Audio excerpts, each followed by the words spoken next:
Hola, quiero ver una película sobre drogadicción. Pasa a la sala 1. Quiero ver una peli de terror con sucesos paranormales. Pase a la sala 1. Me gustan mucho las óperas de Wagner. Quiero ver una versión del Ocaso de los Dioses ambientada en el Madrid de finales de los 70. Pase a la sala 1. Oiga, ¿qué hay en la sala 1? Arrebato, de Iván Zulueta.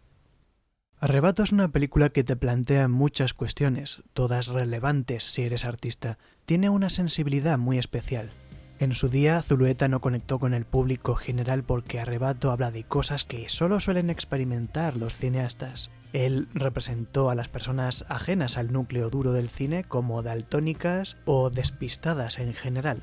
Es la película que te tienes que ir a comprar a la tienda de un museo porque en las tiendas normales no les suena ni el nombre. Algunos incluso se sienten insultados ante la misma mención de su existencia. Quizá asistieron a una de las proyecciones originales donde tengo entendido que llegaron a proyectar los rollos desordenados.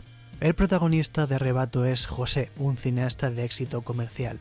Sin embargo, como José se pasa toda la película en un estado pasivo de contemplación o directamente drogado, voy a centrarme en Pedro.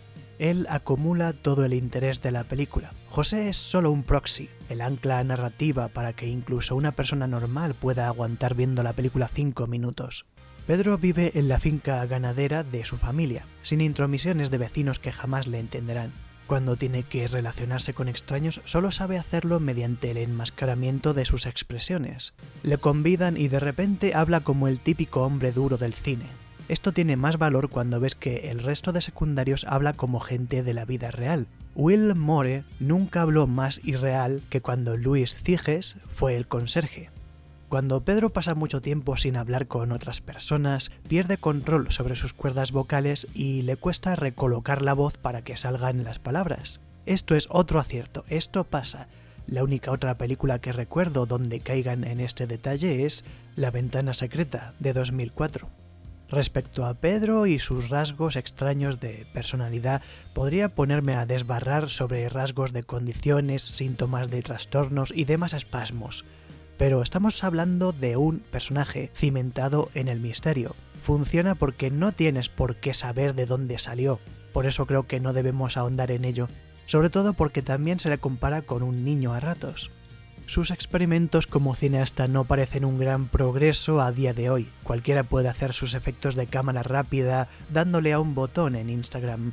Pero en los años 70 tenías que vivir en un caserón de una vaquería para poder permitirte comprar tanto celuloide. Pedro necesita la ayuda de José para profundizar en una mierda delicada, la pausa. El tiempo como punto de fuga. José proporciona a Pedro una nueva herramienta que le hace avanzar en sus experimentos. Un temporizador para el tomavistas. Parece que le ha dado el control sobre el tiempo.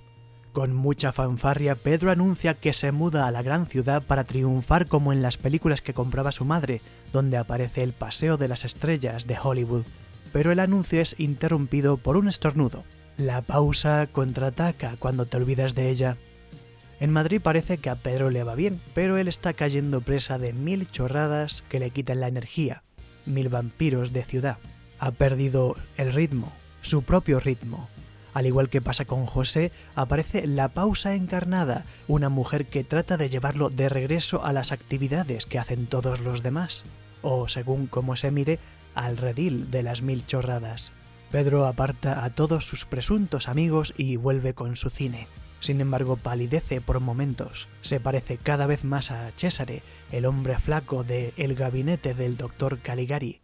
¿Es acaso el cine otro vampiro? Y no me refiero al precio de los Kodachromes. ¿El cine también es un vampiro? Por ejemplo, ¿debería yo dejar de escribir reseñas, locutarlas, editarlas y subtitularlas y centrarme de una vez en la literatura? No lo sé, ¿la literatura me va a matar igual? ¿Dónde se acaban las chorradas? ¿Cómo reconocer las chorradas?